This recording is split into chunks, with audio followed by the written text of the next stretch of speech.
Amazônia Brasileira. Comunicação, Beth Begonha.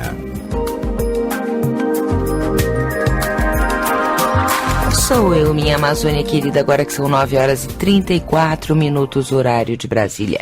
E somos nós, porque para nossa alegria está nos nossos estúdios o Alexandre Pimentel, que inclusive o povo gosta demais, viu, Alexandre? Tretou, relou, tem cartinha falando de você. Que bom. E lá no nosso podcast a gente tem muitas oitivas, lá tá a da desidratação de frutas.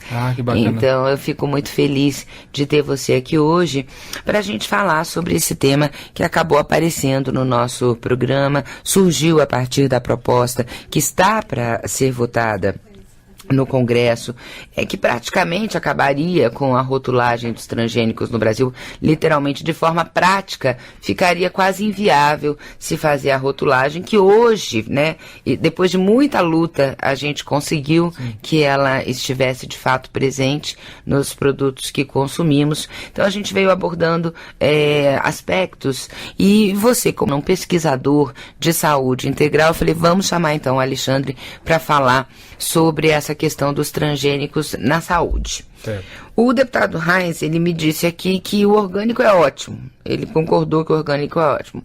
Mas disse que o transgênico também. Que uma pessoa poderia viver comendo só transgênico. Das tuas pesquisas, do teu conhecimento, do que é a alimentação realmente, seria razoável viver comendo transgênico? Então, Beth, quero dar bom dia a você, aos nossos queridos ouvintes, né, que já nos tornamos amigos. A primeira reflexão que nós poderíamos colocar é a seguinte: nós temos aí, dentro dos caminhos da insustentabilidade humana, nós temos essa revolução pós-agrotóxico, que é a revolução da transgenia, né, que está aí, algo que nós devemos discutir nesse momento crucial da humanidade, né? O que acontece? Nós estamos aqui no programa ligado à Amazônia, né? Nós estamos aqui ligados à Amazônia, e a floresta amazônica se desenvolveu, essa maravilha, né? Esse bioma, que é a floresta amazônica, se desenvolveu orgânica e não transgênica. Eu não entendo como é que alguém pode afirmar que algo tão novo na humanidade pode ser bom para alguém, enquanto todas as pesquisas, Beth, todas as pesquisas, pelo menos as que eu tenho tido acesso, e não são poucas, em especial as pesquisas do Greenpeace, né, apontam para o fato dos OGMs, dos organismos geneticamente modificados, serem alergênicos, ou seja, causarem alergia nas pessoas, causarem disfunções diversas em crianças, né? Então eu gostaria de ver estudos que não vi até o momento, como ambientalista, como filósofo que sou, e como pai, também gostaria de ver estudos sérios que mostrassem que algo tão novo, que uma revolução capitalista tão nova no mundo possa realmente trazer algum benefício. E a natureza, Beth, nos responde isso de uma forma didática. Se você colocar um ratinho dentro de uma gaiola com 3 tipos de cultura de milho, você coloca lá para o ratinho milho orgânico, você coloca milho convencional produzido com agrotóxico, e você coloca milho geneticamente modificado. Olha só, nós não temos esse instinto alimentar, né? Nós perdemos, infelizmente, como ser humano, isso que os animais possuem. O ratinho vai primeiro no orgânico e devora. Passa um tempo, ele come o convencional. E só depois, quando ele sente muita fome, é que ele vai comer, então, o milho transgênico. Essa é uma resposta da natureza que me parece que é simples, né? A ideia não é a gente vir aqui fazer tratado científico, mas quando a gente observa esses fenômenos na natureza, a gente consegue perceber, né, que essa proposta nova, e que eu me arrisco dizer aqui, que ela não é só desnecessária, né, que a transgenia não é só desnecessária no mundo, ela é prejudicial também. O Alexandre, muito se fala que a transgenia viria a dar acesso, né? A ideia, inclusive, era essa, que a transgenia proporcionaria a todos comida, daria acesso a todos a uma alimentação adequada. No entanto, se passaram 30 anos, que é muito pouco para pesquisa, né, com alimento. No mínimo 50 precisariam, né? Mas um tempo razoável já para a gente ver a questão econômica e social. E não aconteceu isso, né? Continuam pessoas passando fome, apesar de toda a produção de transgênicos. E um dos objetivos que se apregoava na época, a CTN-Bio apregou aqui no Brasil, que nós passaríamos por cima da questão dos agrotóxicos, que os organismos geneticamente modificados reduziriam o consumo de venenos da lavoura, de agroquímicos, de biocídicos. Pelo contrário, Beth, o que acontece, né? Aqui no Brasil, que nós falávamos aqui em off, né, principalmente o milho e a soja, tem recebido estímulos da engenharia genética via transgenia para que resistam aos agrotóxicos. Né, principalmente ao famoso e famigerado Roundup, né, que é produzido pela Monsanto. O que acontece aí? Que fenômeno que acontece, né? Você joga esse veneno na lavoura, ele mata todos os matos, vamos dizer assim, aquilo que se chama de erva daninha. Que nem sempre é daninha, apenas ervas, nem sempre é daninho. Que não estão num lugar conveniente para o fazendeiro naquela hora. Mas a soja, ou o soja, né, e o milho nascem nesse meio. Nascem hoje, porque amanhã eles vão criar resistência, né? Tanto os matos, quanto os insetos, quanto as chamadas pragas vão criar resistência. Aí você vai precisar aumentar a quantidade de transgênicos, né, resistentes, e dessa forma nós vamos aí num efeito dominó, num círculo vicioso nefasto, né, que atinge a biodiversidade e que chega na mesa do cidadão mais simples, que não tem noção, Beth, desse desafio que nós estamos vivendo. Isso que é muito triste, né? E quando eu falo aqui do cidadão desinformado, eu não só me refiro às classes excluídas, às comunidades carentes, inclusive muita gente, a maioria das pessoas da classe média e das castas abastadas são desinformadas no que tange a esse problema que diz respeito a todos nós, né? A pessoas, a animais. Inclusive você falou da desinformação e de gente de todas as categorias e do povão também. Sim. E eu me lembrei que eles estão querendo fazer o feijão transgênico agora, né? Quer dizer, é como se fosse, vamos dizer assim, um avanço, não vou dizer uma evolução, porque eu acho que não seria uma palavra adequada. E o que assusta, o Alexandre, é a falta de, por exemplo, no caso da soja, a falta de possibilidade de escolha. A gente até vai marcar uma entrevista, falei com a Sol ontem, para a gente marcar com os produtores de soja não transgênicas do Brasil. Mas eles já são uma minoria, e a gente tem sabido que em outros países os fazendeiros têm sofrido pressões, né, gravíssimas. Quer dizer, se a gente chega num percentual tão alto, não adianta muito você saber, você é quase refém daquilo. Eu digo assim, por exemplo, na minha casa, eu não compro óleo de soja, compro a única marca, que é a Leve, que não é transgênica. Que não é transgênica. Tá.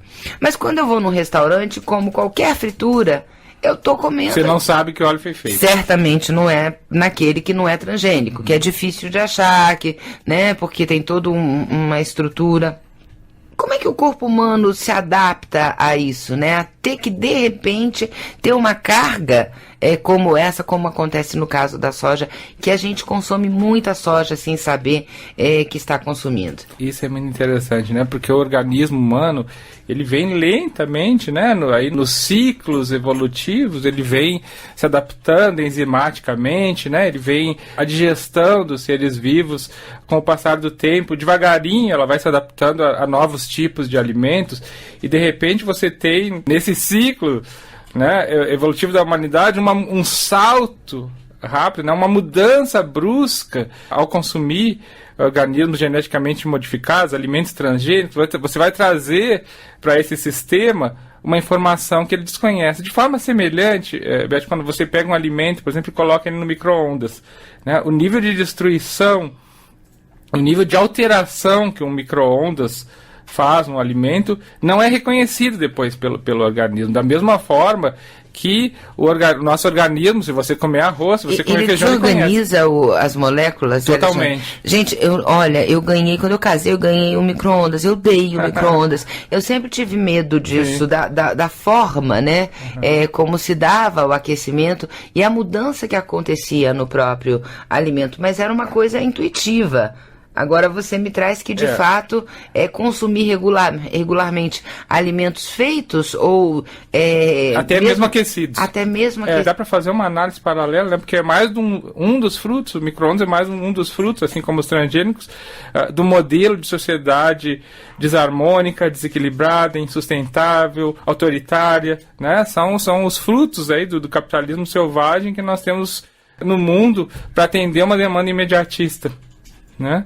Bom, nós falamos... Porque falou do micro-ondas, eu vejo as pessoas às vezes até fazendo papinha para criança, esquentando sopinha, né? E eu fico pensando assim, falo, gente, eu não tinha coragem, se eu tivesse uma criança, de dar uma comida feita no micro-ondas, de aquecer uma comida no micro-ondas, e isso realmente nos absorveu. A gente estava falando justamente disso, dessas coisas que modificam de repente e radicalmente, vamos dizer, a estrutura do alimento e o tempo que o nosso organismo normalmente leva para se adaptar, né? E que dessa vez a gente ficou sem tempo, né? Quando eu vejo esse tipo de tema, eu fico arrepiado, porque eu gostaria de falar muita coisa e a gente sabe que o tempo é curto. Mas eu quero recomendar para todas as pessoas que assistam hoje.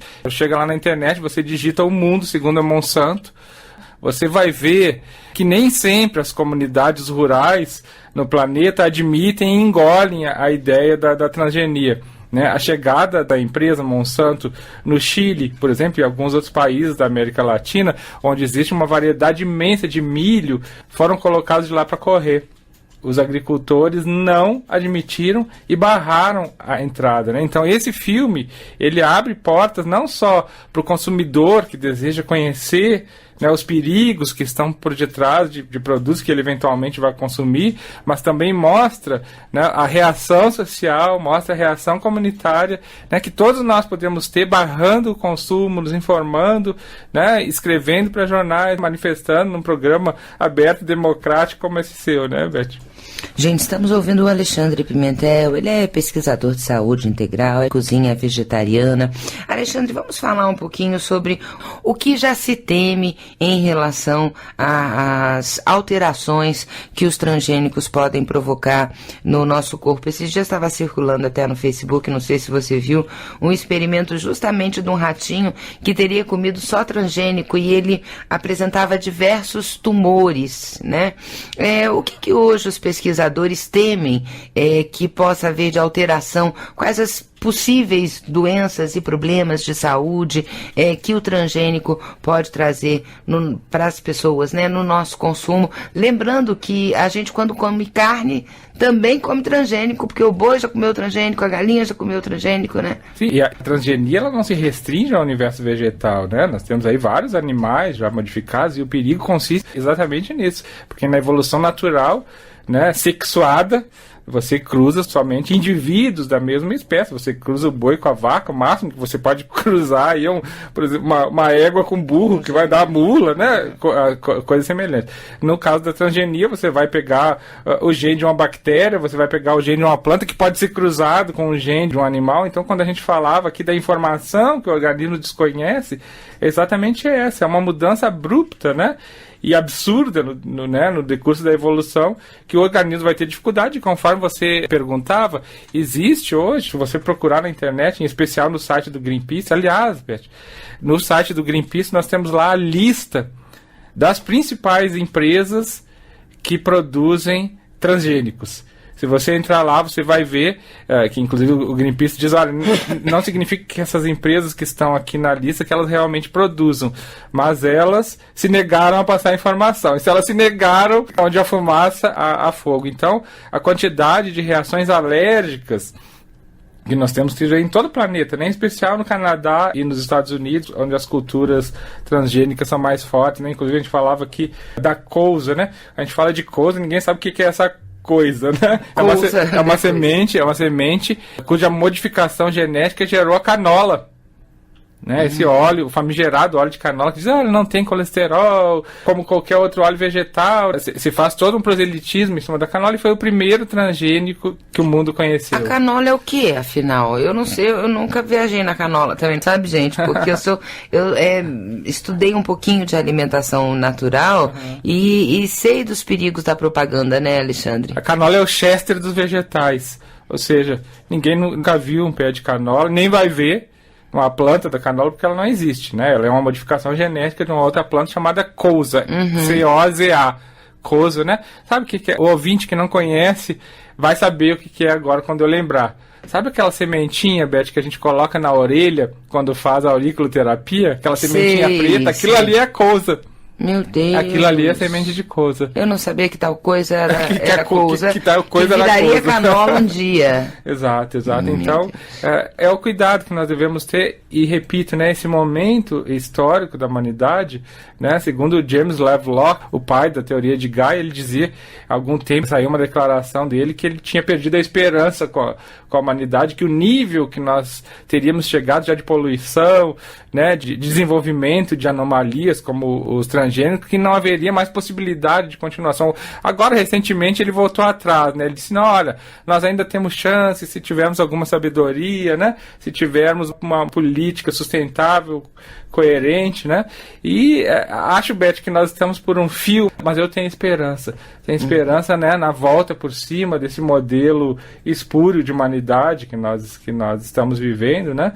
Em especial, se eu estou aqui podendo falar isso nesse momento, é porque acredito que essa esperança existe, né? E a palavra aqui, Beth, não é orientação, nem educação, nem didática, é convocação mesmo. Convoco, né, as pessoas de boa vontade para boicotar, independente de qualquer deputado proselitista, né, que possa falar coisas que não tem prova, que não tem nem evidência, né, porque, como a gente dizia, essa história é nova na humanidade, né, então nós devemos aí ampliar os nossos parâmetros de sabedoria, evitar os transgênicos, buscar os orgânicos, porque aí sim está o futuro da segurança alimentar, da revolução verde, porque essa sim é a cultura harmônica que nós, enquanto seres humanos, animais, plantas, precisamos, não para sobreviver, mas para viver com dignidade, com qualidade nesse mundo.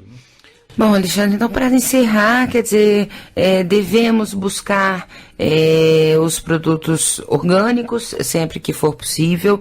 Olha, gente, quero lembrar que já foram mais caros os produtos orgânicos. Hoje você encontra uma diferença razoável, ainda que não dê, lá em casa não é tudo orgânico, certo. Infelizmente. Na minha também não. Porque, mas o que eu posso eu compro, opto por algumas coisas, tem que ter o orgânico em casa e evitar o transgênico dentro do possível. Isso tem sido cada vez mais difícil, principalmente em função da presença, né, da soja. É só a informação mesmo que pode nos salvar. Por isso que você está de parabéns por abrir um espaço que até na mídia é difícil, né, Beth? É difícil. Você ouve muito pró-transgênico e as pessoas contrárias aí, tá lá no site do Greenpeace, outras organizações do terceiro setor que são aí ativas, né, que não ganham nada e estão trabalhando pela humanidade, né? Eu, na verdade, acho que a gente vê falar pouco. De um modo geral, talvez até esse silêncio, né, favoreça. Favoreça. Vai comendo aí, né? Vai comendo, depois a gente vê. Enquanto isso, acho que a gente fala pouco sobre os transgênicos para o nível que a gente chegou, já de quase de 100% de soja transgênica. A questão da soja. Muitas questões têm sido levantadas. Ontem estava acompanhando aqui o meu amigo dos Estados Unidos e uma das moças numa discussão, ela chamava a atenção até para a questão da obesidade nos Estados Unidos, né? Que a gente fica chocado quando chega nos Estados Unidos com o nível mesmo de obesidade, e até isso ela se questionava. E a gente não tem como dizer nem que sim nem que não, né? Afirmar que o alto consumo de alimentos transgênicos tem ou não tem a ver com isso hoje, a gente não poderia. A obesidade, né? Pode até ter ligação, né? Pois até ter ligação. Mas aí é que tá.